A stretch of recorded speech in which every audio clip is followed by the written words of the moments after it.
I'm filming this video without the microphone because she's dead. Anyways, today... Wait, that was not a very good intro. Hold on, let's try again. Hello, everybody. Welcome back to my YouTube channel. I've been a little bit thin on the ground with the videos lately. I do apologise for that. There's just been a lot going on. I haven't really had a lot of motivation to film videos, but I'm back. And today we're going to play Ship It or Rip It TNS edition. If you don't know how this works, I basically have a bunch of TNS couples or ships or people that were together at some point in the show, people that are endgame, people that are very heavily shipped by the fandom, that we are going to basically take out, and I'm going to give you my brief opinions on it and tell you whether I ship the couple or whether I rip the couple. So whether I will rip up the piece of paper if I don't ship it, and whether I will agree if I do ship it. I'm not going to lie, I have played this a couple of times already by myself, and there are papers missing. So there are couples in here that aren't going to be in this video, but most of my favourites I'm pretty sure are still in here. So that might make for some quite interesting, Anyways, one more thing before we begin. Hi, my name is Tilda, but you may also recognise me as Ellen Psychic Into over on TikTok, where I've been posting on there for the last almost a year now. It's coming up on a year in a few weeks. And I have surpassed over 1,000 followers on there. I've got over 200,000 likes in total. I've been editing TNS and basically been devoting my life to editing and communicating with other people about TNS. So if you haven't come from there and if you don't follow me on there, I would really appreciate if you would go and follow me on there. But anyways, let's get into the first ship. So these are obviously all folded up really tiny, so I can't see what they are anyway. I'm going to start with this one. I'm going to show the camera first. Oh, Andel! Okay, they are probably definitely in my top 5 TNS couple / ship. I love them. Andel stands for Anthony and Adele, if you don't know, from season 9 and 10. And I just really love them. I do think sometimes I have different opinions on them, because sometimes I'm very much like, I'm not too sure how I feel about them. And sometimes I'm like, yeah, of course I love them. But I do think that overall, I think they are really cute. I think they're quite a nice, innocent little relationship that,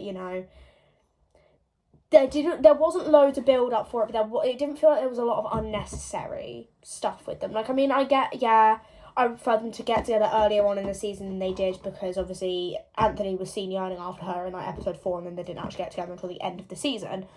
And I do wish that we got to see more of them actually together than just the 4 episodes of season 10. Obviously I know that Shariana had to go off, she couldn't film season 10.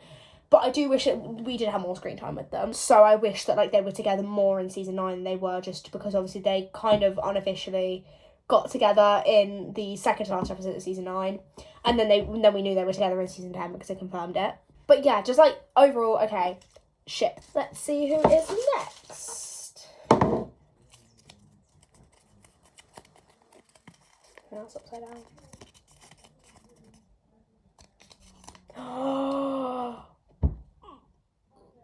Do I have a lot to say about Haskell? I say I need to decide whilst I have a hazy flag on my wall. Okay, so obviously Haskell stands for Heath and Pascal that we see in season 10. Season 9 as well, but they get together in season 10. As a diehard hazy shipper, I don't ship them, but that does not mean that I don't think they had some cute moments, and it does not mean that I don't think that, I absolutely mourn them so much. It's not the fact that I mourn them as a couple. I mourn how it went about as a couple, how they wrote them as a couple, because I just will always feel bad for Pascal. Pascal's in my top 3 characters. It goes Daisy, Heath, then Pascal as my top 3 TNS characters. I will always feel bad for her and how she was treated by Heath in season 10. I'm always going to feel a little bit bad about how they actually did the season, and just I don't really know how else to describe it. Obviously, I'm overjoyed that Hazy were in game and not Haskell. I would have been quite upset if Haskell were in game instead of Hazy. But I also really don't like about Haskell is that, okay, so I've mentioned this before. You will often hear me saying the phrase PR relationship on this channel or on my TikTok or stuff. You will often hear me talking about a PR relationship. Now, what this means is that it feels like they were forced together for a plot. It doesn't feel like they were actually just put together because they worked well together. It felt like they were just put together for a plot. It felt very forced and very much for fans. A bit like a PR relationship where it feels very forced and it feels very much for fans. Obviously, I wholeheartedly believe after watching season 8 that Hazy, they were building up to some kind of romance plot for them in season 9. Obviously, Melody couldn't film season 9, so instead they brought in a new love interest to Heath because they still wanted Heath to have a love interest. That's where the for the fans bit came from, because I do feel like they kind of saw fans thinking that they wanted a plot for Heath that was a romance plot. Obviously, they didn't have Heath Ozzy, so they wanted a different romance plot because Heath had already been shipped with many other people at this point, but they didn't, like, they couldn't give him Daisy, so they decided to create a new character that was for his romance plot. And that's the thing that I don't like about it when TNS does this, is because Pascal didn't have anything other than stuff to do with Heath. You know, even when, like, Licky Patel came back and they were like, you won't be dead to us and all of this, but that was still involving Heath. The terms were, you can have the solo and you can be back on our team and we'll welcome you back if you end things with Heath. If you cut ties with TNS and you end things with Heath. It was still all very much revolved around Heath, and in season 10 she didn't have a storyline other than the fact that she was Heath's girlfriend and the fact that he lied to her and about the fact that he betrayed her. You know, like, she didn't have a storyline other than that. And, you know, it makes me sad because I'm like, oh, you know, she deserves so much better than just that.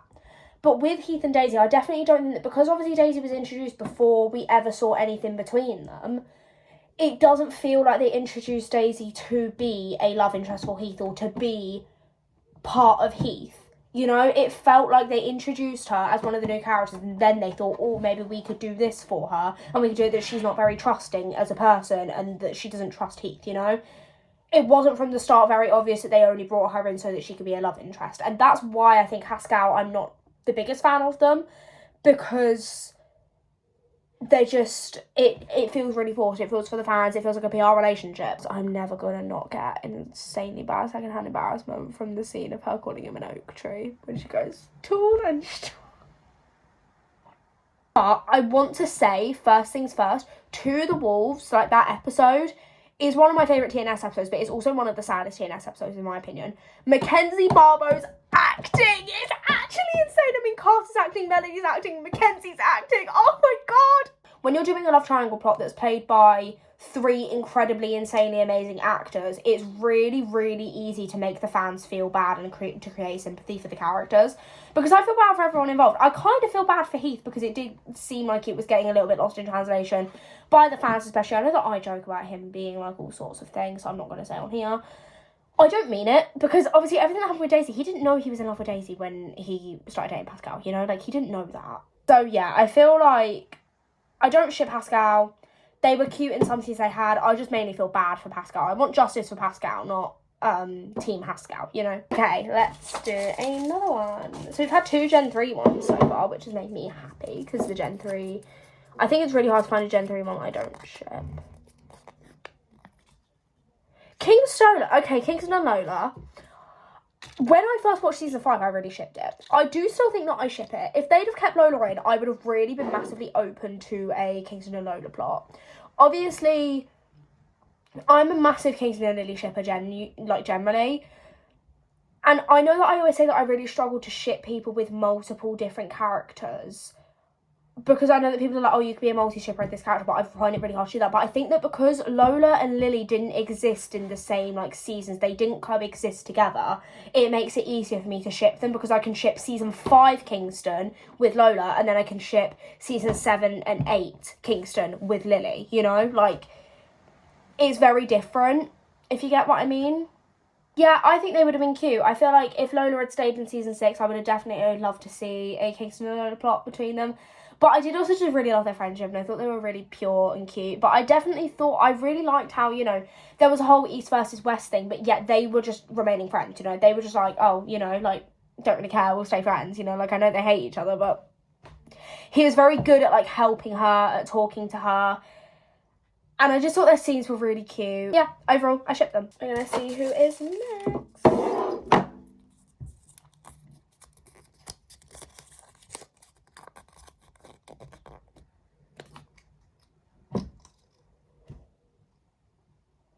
Let's talk about Jack's Liv. Rip. Okay, maybe that was a bit mean, but if you know one thing about me, if you've watched any of my last video, you will know I am not a shipper of Jax and Olive. I really do not like them as a couple. Personally, I'm a massive, massive Jolive fan, like Jonah and Olive that being. Or in TNS tier, if obviously Jonah wasn't in it. I just want Olive to stay single with TNS tier, to be honest. If I can't have Jonah and Olive, why do I have to watch her with someone else? I'm not going to go too much into detail as to why I don't ship Jax and Olive, because I did do that in my last video. But again, it feels like a PR relationship, felt very forced, felt very much like, oh, we want to give Olive a love interest, boom, let's introduce this new guy to be her love interest, you know? He didn't really have a plot other than that. They just didn't really seem to work well together. Olive seems a little bit, I feel like they've kind of made her a bit more childish and teenage cheer, and so her having Jax doesn't really feel right for her character, you know, like she doesn't seem mature enough for a relationship in TNS, which she did in TNS. Someone commented in my last video, if I can find your username, I'll put it up on the screen here, that if I had really, like, if I'd seen any outwardly romantic scenes between Jax and Olive before I saw the trailer, or like before they included it in the trailer that she was going to have a love interest that was going to be Jax, then I would have maybe been a bit more open to shipping it. But because they introduced it from the trailer and it was very much like, oh, this is going to be the it couple of TNS tier, when you're trying to force that, it doesn't work, you know? It's a bit like Heath and Pascal. When you're trying to force it, it's not going to work. Nah. So yes, in case you hadn't guessed, I feel really strongly about not liking Jax. What the flip is on with my forehead? In case you couldn't tell, don't ship Jax and Olive, don't like them, wanted Jonah and Olive. If we can't have Jonah and Olive, then I'd rather Olive just stay single, okay? Thank you, goodbye. We're gonna do another one. So we've done 4, I believe. I'll probably only do a couple more. I'll probably do like this one and then maybe one more, because I don't want this video to get too long, because I hate editing really long videos. Famey, Finn and Amy, nah. There's only one person I actually ship Amy with, and that's Henry. Like, I don't think I've said this on YouTube before. I might have, I don't know. But, yeah. Again, why does Amy have all the boyfriends? Why does Amy get with every single boy in TNS? I don't like Amy, in case you hadn't, like, guessed. And also, Pin are better, okay? That's it. That's about how I feel, you know? Yes, I feel bad for Amy in season 7 that Finn cheated on her with Piper. And no, I don't think it's okay that it did just seem to get kind of resolved because, like, you know, Finn and Amy worked it out. Piper and Finn got together. Amy then fell in love with Henry. Yeah, but I don't think it was the best message to give, the fact that, like, oh, you know, if you cheat on someone, it's okay, because if you love the person that you cheat with, no, like, you know. So yeah, I rip it. Don't ship them. That's about it. Okay, let's do the next one. I might do another one after this one then, because that one was really short. Like, I wasn't anticipating it to be that short. Unless this one's like a really long one. No, Amanda. Okay, here's my thing. I can't actually decide where I stand with Amanda. I don't think I ship them, so I'm going to rip it, but I don't know if I actually have many strong feelings towards them. I personally don't know actually if I ship Noah with anyone. Like, I always have found it really hard to think about it, and I really don't think I ship him with anyone. I do definitely think that the age gap is weird, because I know that in real life Logan and Miles are the same age. But on TNS, you had Amanda in season 2 looking like a 16-year-old, and then you had Noah looking about 12. Like, it... And I feel like if the roles were reversed, if Noah was the one that looked 16 in season 2 and Amanda looked about 12, I don't think No Amanda ever would have been a conversation, because, like, how insane would that have looked, you know? Like, how insane would that have looked to be like, well, I know they're the same age in real life, but this is what happened in season 2, 2 seasons later, they look about 4 years apart in age, you know? Like, I feel like they wouldn't even have been a conversation, but I feel like because the roles are reversed, people don't really talk about it as much. Like, people, obviously, I have seen people in the fandom say, like, oh, the age gap puts me off shipping them. That's fair, because same. But I feel like also I don't really care. They lasted 1 season. We didn't actually see them break up. We just kind of heard from Noah that they broke up, you know? I don't really care about them. Okay, we're going to do one more, because, obviously, I just... scared what this one could be. Levi and Ashton! Oh! Okay, ship. I think I put something on my friends only story, or I just messaged the group chat when I saw the part 2 trailer. Spoilers, by the way. Spoilers for the part 2 trailer if you haven't seen it, for TNS Show. When Ruby was talking about breakups, and then we saw, I think it was Levi crying into her or something. I think I said something, I said, like, my heart will actually be shattered if they break up, because I really like them. Like, I can't deny it. I think I've said it in my last video. Obviously, I'm not going to go too much into it, because I said it in the last video. I love them. I really, really do. I really, really love them. I just think that they're very much, like, we needed more gay representation. Obviously, I'm still banking on a Willowa relationship, because we've had Clued and that's about it, whereas we've had like 3 gay men, so gay men relationships. By that I mean not just like gay men in general. We've had more than that, because if you've got 3, then you can't make 3 relationships. But I just think that it's like, I really like them. I do think that they did some good representation. I like how casually it was just kind of mentioned in the first episode. It was within the first 5 minutes, it was Ashton was like, or it was Levi was like, oh, Ashton texted me over the summer saying he had a crush on me. Yeah, okay, we got it out of the way, we established it early. And I like that they didn't waste any time actually getting them together, you know? They were just kind of like, okay, because obviously we haven't seen their friendship prior.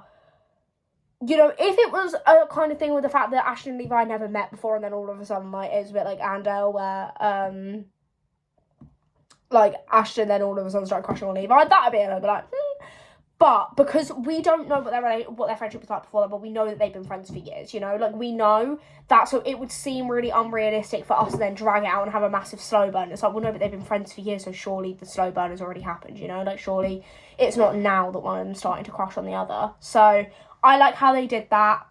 I love Ashton. Preach it. Love them.